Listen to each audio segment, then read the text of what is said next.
What would you do if your father just walked away and left you in the cold because you were too sick to be useful? This story is not just about sickness or pain.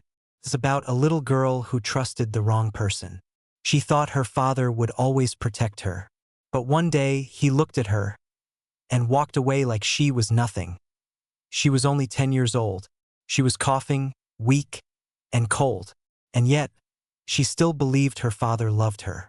But that day in the park, everything changed. He smiled at her, bought her ice cream, kissed her forehead, and while she turned to watch some kids playing nearby, he disappeared into the crowd just like that. She waited and waited.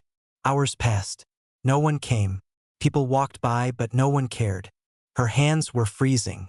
Her eyes filled with tears. She didn't understand what she did wrong. Now let me ask you something. Have you ever seen someone give up on their own child? Have you ever been left behind by someone you trusted the most? Because that's exactly what happened to this little girl. But just when it felt like the world had turned its back on her, someone else came along. A stranger. A man with kind eyes and a heart that had been broken, too. This is the story of how one moment of pain turned into a chance for healing. It's about a man who saw himself in a little girl and decided to love her like his own. Let's start from the beginning. Before that heartbreaking day, a sick little girl, she was just 10 years old. Her name was Aisha. She was small, thin, and always looked tired. Her skin was pale and her eyes had dark circles. She coughed a lot, and her chest hurt when she laughed or ran too much. Every week, she had to visit the hospital for checkups and medicines. Her family was poor. They lived in a small rented house. The walls had cracks, and the kitchen roof leaked when it rained. Her mother had passed away when Aisha was just a baby. Since then, it was just her and her father. At first, her father tried. He cooked for her. He bought her medicine. He stayed up at night when her fever got high. But over time, things began to change. He lost his job. Bills started piling up. Rent was due. The medicines were too expensive. And Aisha was still sick. He started blaming everything on her sickness. We never have money because of your hospital visits. Why can't you just get better? His words started to hurt more than her illness. He didn't smile anymore. He didn't hug her like before. He rarely looked her in the eye. Aisha noticed it all, but she didn't say anything. She thought maybe he was just tired. Maybe he was just stressed. She tried to be good. She cleaned her room, folded her clothes, and ate her medicine without complaints. Sometimes, she even pretended she felt better so he wouldn't worry. Aisha still believed her father loved her. She thought he just didn't know how to show it. Every night before sleeping, she whispered, "I love you, Baba." Even when he didn't reply. One evening, she sat by the window. Her father stood behind her, staring out. He looked tired. His eyes were red. He had not spoken much all day. Aisha coughed again, but quietly this time. She turned and smiled at him. He smiled back, but it was strange. It didn't feel warm. It didn't feel real. Still, she hoped. Maybe tomorrow will be better. Maybe Baba just needs a break. Maybe he still loves me. That night, her father said, "Let's go out tomorrow. Just you and me." Aisha's eyes lit up. She loved ice cream. She loved the park. And most of all, she loved time with her dad. She had no idea what he had planned. She thought he was just stressed, but she didn't know what was coming next. The father's breaking point. Aisha's father was once a kind man. He used to laugh. He used to carry Aisha on his shoulders. He used to believe in better days. But slowly, life started crushing him. He worked as a cleaner in a small company. The pay was low, but he managed. He bought food, paid rent, and took Aisha to the hospital when she needed help. But one day, he was called into the office. The manager said, "We have to let you go. We can't keep everyone." That was the moment everything started falling apart. At first, he thought he would find a new job quickly. But days turned into weeks. Weeks turned into months. His savings started to disappear. The landlord came knocking. The electricity got cut off twice. He had to choose between food and medicine. And Aisha kept getting sick. He watched her cough, cry, and sleep through pain. He couldn't afford her medicines anymore. He had to beg for help at local clinics. Some people gave him dirty looks. Others just walked away. He was tired, angry, hopeless. One night, he sat on the floor and cried. Aisha saw him from her room. She wanted to hug him, but she stayed silent. She didn't want to make him sadder. Soon, his sadness turned into something else. Blamed, he looked at Aisha and saw a problem. Not a daughter. One day, she asked for warm soup. He yelled, "Do you think I'm made of money?" Another day, he found her hospital papers and shouted, "We suffer because of you." Aisha didn't understand. She felt like she had done something wrong. She stopped asking for anything. She became quiet. She stopped smiling. Her little heart still hoped her father loved her. She believed he was just upset. She thought maybe if she stayed silent, things would get better. But the truth was, her father had changed. He no longer saw her as a little girl who needed love. He saw her as the reason for his pain, his failure, his ruined life. And the more he thought that way, the colder he became. Sometimes, he left the house without telling her. Sometimes he came home late, smelling like smoke and sadness. The light in his eyes was gone. One evening, he sat by the window, staring at the sky. Aisha sat beside him. She looked up at him and said softly, "Baba, do you still love me?" He didn't answer. She smiled anyway. The next morning, he looked at her and said, "Let's go out today." Aisha nodded, trying not to cough in front of him. She didn't want to ruin the moment. Maybe he was trying again. Maybe things would go back to how they used to be. She put on her warmest clothes. She tied her hair in a small ponytail. She held his hand tightly as they walked. He bought her ice cream, her favorite flavor.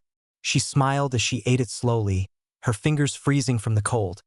She looked away to watch other kids playing. He kissed her forehead gently. Then he stood up and walked away. She didn't see it. She kept eating her ice cream, thinking he was still beside her. And then, one evening, he made a choice that would change everything. The ice cream goodbye. It was a cold day, but Aisha didn't care. She was happy. Her father said they were going to the park. That didn't happen often. Her body was weak, but her heart felt warm. She put on her little red coat. It was old and tight, but she didn't complain. She wore her shoes with worn-out soles. She even brushed her hair nicely. She wanted to look her best. Her father didn't talk much on the way. Aisha didn't mind. She was just happy to be out with him. The air was cold, and her cough hurt her chest. But she smiled anyway. When they reached the park, her eyes lit up. She saw other kids playing. Some were running. Some were laughing. She missed that life. Her father looked around. The park was busy. People walked by with their dogs. Some sat on benches. Some were on their phones. It was loud. No one was paying attention. Then he said, "Wait here. Let me get you something." She nodded. He came back with a small cup of ice cream. Chocolate. Her favorite. Her hands were shaking from the cold, but she held the cup tightly. She looked up at him with big, grateful eyes. "Thank you," she whispered. Her voice barely there. He sat beside her for a moment. He didn't say anything. Then he leaned in and kissed her forehead. "I'll be right back," he said softly. She nodded again. She thought maybe he was getting something else. Maybe he just needed a break. She didn't know those were the last words he would ever say to her. She turned her head to watch some kids chasing a ball. Their laughter made her smile. She imagined herself playing with them. Just once. Running without coughing. Breathing without pain. She forgot about the cold for a moment. She looked to her side. He was gone. She thought maybe he had gone to get water. Or maybe he was using the bathroom. So she waited. Minutes passed. She kept looking left and right. The ice cream in her hands had melted. Her fingers were numb. She started to cough again. Harder this time. People passed by. Some glanced at her. Most didn't notice. She kept telling herself, "He'll be back." He said he'd come back. But deep inside, something started to feel wrong. The sky turned orange. The cold grew sharper. She pulled her coat tighter and wiped her nose with her sleeve. She whispered, "Baba," but no one answered. The bench felt harder now. Her back ached. Her feet hurt. She looked around again. Still no sign of him. She didn't cry. She didn't scream. She just waited. Because she believed in him. She believed no father would ever leave his child like that. But time kept moving. The sun disappeared. The streetlights flickered on. And still, no one came. She waited. Minutes passed. Then hours. And the sun went down. Cold bench, warm tears, the sky had turned dark. Streetlights glowed above her. Aisha was still sitting on the bench. Her little hands were turning red. Her fingers were stiff. She rubbed them together, but it didn't help much. She looked around again. Her father was still not there. The ice cream cup had dropped. It spilled on the ground, now cold and sticky. She didn't even notice when it fell. Her body was tired. Her heart was even more tired. She pulled her knees up to her chest. Her coat was too thin. The wind was too strong. She began to cough again. This time it was louder. She leaned forward and held her chest. It hurt. People passed by. Some looked at her. Some didn't. No one stopped. A group of teenagers walked past, laughing loudly. One of them glanced at her but kept walking. A woman in a hurry rushed by. She looked at Aisha for a second, then looked away. She had her own problems. A man walked his dog near her. The dog barked once, then they moved on. Aisha's eyes filled with tears, but she wiped them quickly. She didn't want anyone to see her cry, even though no one was really looking. She whispered, "Baba, where are you?" Her cough came back again. This time it wouldn't stop. She bent over, holding her stomach. It felt like her whole body was shaking. She reached into her pocket and pulled out a small piece of folded paper. It was a little crumpled. She opened it slowly. It had her name and blood type written on it. Her mother had placed it there, just in case something bad happened. Aisha held the paper close to her chest. It was the only thing she had now. No phone. No bag. Just that tiny piece of paper and a heart full of hope. More time passed. She began to feel numb. Her legs hurt from sitting so long. Her face was cold. Her lips were dry. She wanted to sleep, but she was scared. She thought, if I close my eyes, maybe Baba will come back. Maybe he won't see me if I'm asleep. But part of her also felt he wasn't coming back. That thought made her chest hurt more than the cough ever did. She took a deep breath. It was shaky. Then, she looked up again. And that's when she heard footsteps. Slow ones. Someone sat down on the bench beside her. She didn't turn her head at first. She was too tired, too scared. But then, the voice came, soft, gentle, warm.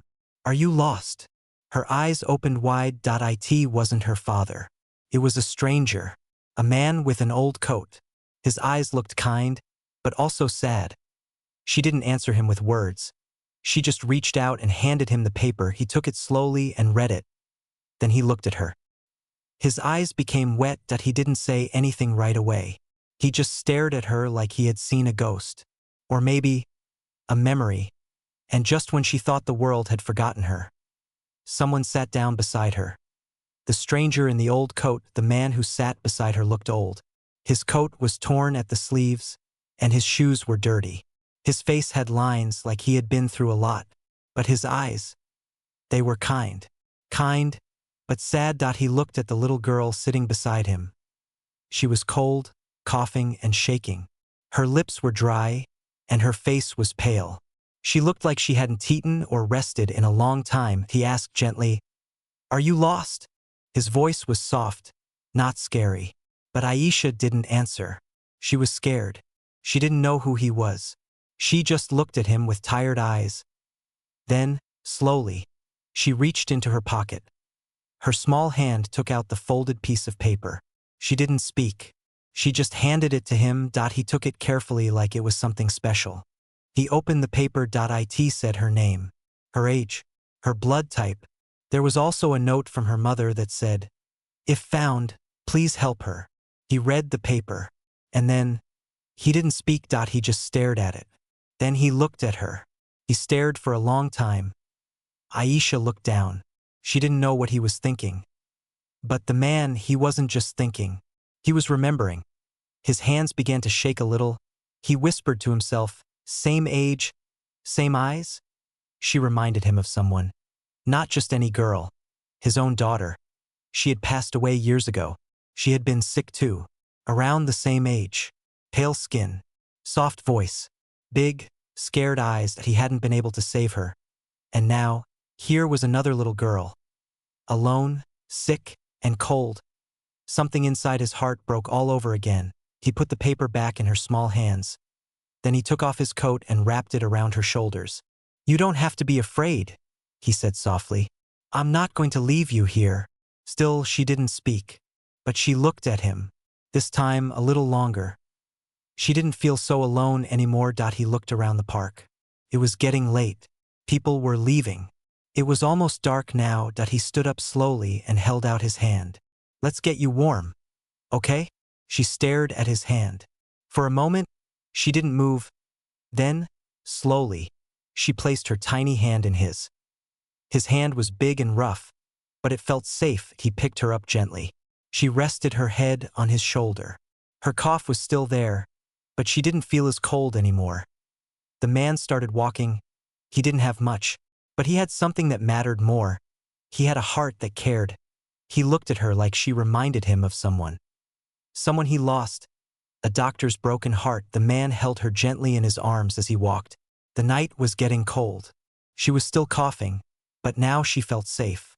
Her tiny fingers gripped his coat. She didn't know where he was taking her, but she didn't feel scared anymore. After a while, they reached a small house. It looked old but clean. The lights were soft. The place smelled like old books and warm soup. He opened the door and stepped inside. He placed her gently on a small couch. Then he took off his shoes and hung his coat. "You're safe here," he said softly. She didn't reply. She just watched him. He went into the kitchen and came back with a bowl of soup. It was simple but warm. He sat beside her and helped her hold the spoon. "Eat slowly," he said. "You need this." She took small sips. The warmth from the soup filled her cold belly. Then, he brought her a blanket. He wrapped it around her shoulders and gave her a soft pillow. She started feeling sleepy. He sat down in a chair nearby and looked at her with gentle eyes. "I never thought I'd see a day like this," he whispered. Then he spoke again, this time a little louder. "I had a daughter once," he said. The room went quiet. "She was just like you. Kind, quiet, sick." His voice cracked. "She got very sick. I tried everything. I was a doctor back then. Still, I couldn't save her." He looked away for a second. "After she died, I couldn't go back to the hospital. I retired. Now I just help at free clinics whenever I can." The little girl looked at him, eyes wide. She didn't understand everything, but she felt his pain. "I saw you sitting there alone, and it felt like I was getting a second chance." He smiled softly. "You reminded me of her. The way you looked at me, the way you didn't speak, just trusted." She finished her soup and slowly leaned back. He stood up and adjusted the blanket around her. "You can sleep now. No one will leave you again." She looked up at him one last time before her eyes closed. She didn't know his name, but in her heart, she felt something she hadn't felt in a long time: love. Not from a father by blood, but from a stranger with a broken heart who had decided not to walk away. He didn't just help her for a night. He made a decision of his own. Not just a night. A new home. The next morning, the man woke up early. He checked on the little girl. She was still sleeping on the couch, wrapped in the warm blanket. Her face looked peaceful, but her breathing was still heavy. He knew she needed help. Real help. He quickly got dressed and made a few phone calls. Then he gently picked her up again, just like the night before. She opened her eyes a little and saw him. "You're okay," he said. "We're going to a hospital." She didn't speak, but she nodded. They arrived at a proper hospital. The man spoke to the doctors. He showed them her note with her name and blood type. He told them she had been abandoned. He said, "She's with me now." The hospital took her in immediately. They checked her lungs, ran tests, and started giving her proper medicine. The man stayed by her side the whole time. Every time she opened her eyes, he was there. She started getting better, slowly. Her cough began to fade. Her cheeks had more color. She even smiled a little when he brought her fruit juice. After a few days, a woman from social services came. She asked many questions. She wanted to know where her parents were. The man told them everything. He told them about the park, the bench, the note, and how her father had walked away. The girl stayed quiet. But when they asked her who she wanted to stay with, she pointed at the old man and said one word softly, "Baba." The man's eyes filled with tears. He held her hand and promised, "I will never leave you." Social services looked into her case. They found her father. They found proof that he had left her. There were cameras in the park, witnesses, ice cream wrappers on the bench. Her father was charged with abandonment. But the little girl didn't ask about him. She didn't cry for him. She had already moved on. Because now, she had someone better. The man started the process of adopting her. Took time.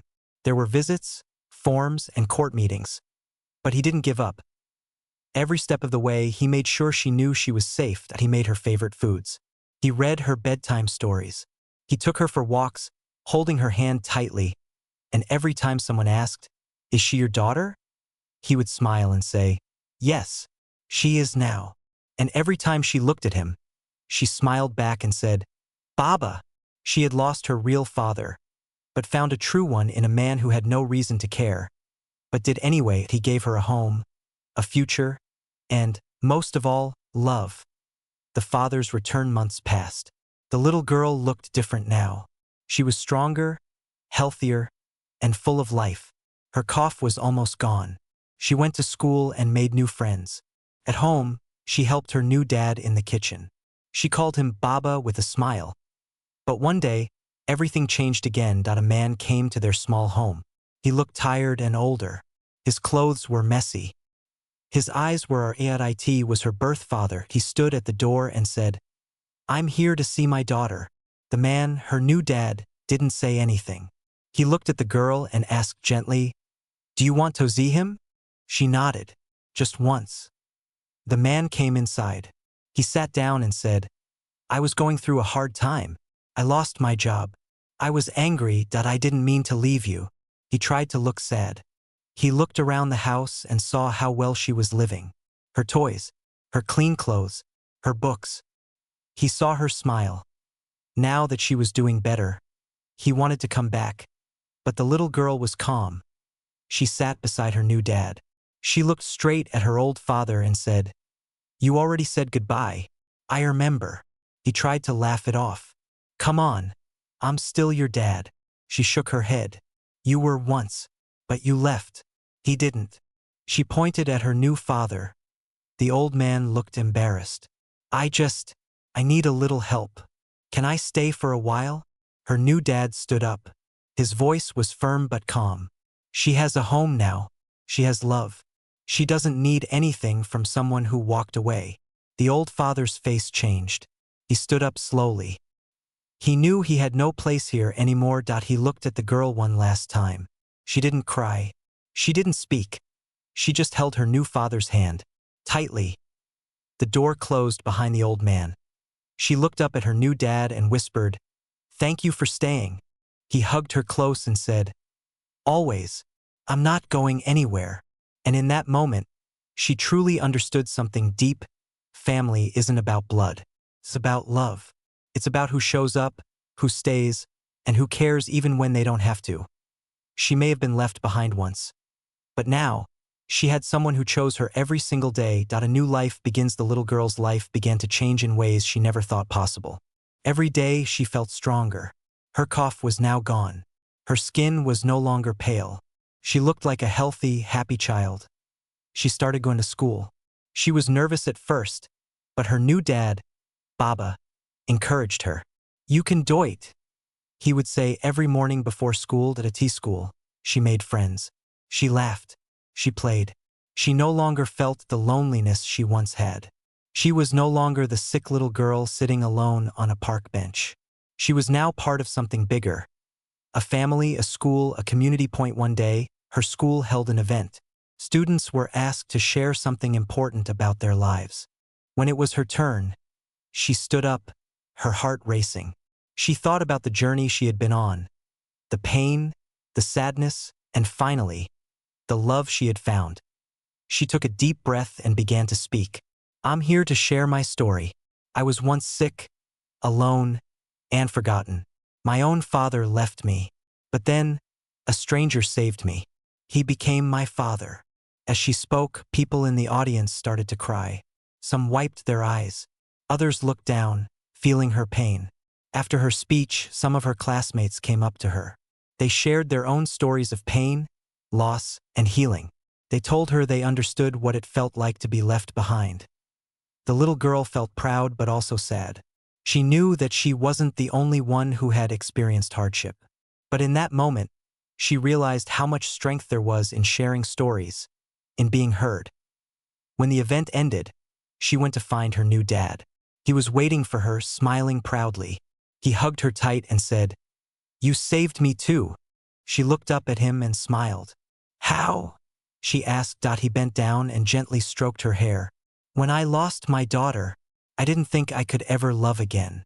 But then I found you. You gave me a second chance at being a father. You made my life worth living." The girl felt her heart swell with love. She had saved him, but he had saved her too. They had healed each other. And from that day forward, they knew that their family was built on something far more important than blood. It was built on love, trust, and second chances. Sometimes, life gives us second chances, wrapped in pain but full of love. Sometimes, the people we expect to be there for us aren't. And yet, in our darkest moments, someone unexpected can come into our lives and change everything. It's not always the people we've known forever who help us when we need it most. Sometimes, it's a stranger who offers the love and care weighing to heal. Have you ever experienced kindness from a stranger when you needed it the most? Have you ever been let down by someone you thought would always be there for you? I'd love to hear your thoughts and stories. Drop them in the comments below. Tell me where you're watching from. Drop your thoughts in the comments. The best comment will be pinned. Like this video if it touched your heart. Don't forget to subscribe for more emotional, real-life stories that will make you think. Life can be cold, and people can disappoint us. But even in the darkest moments, one act of kindness can change everything. Keep believing in good people, they still exist.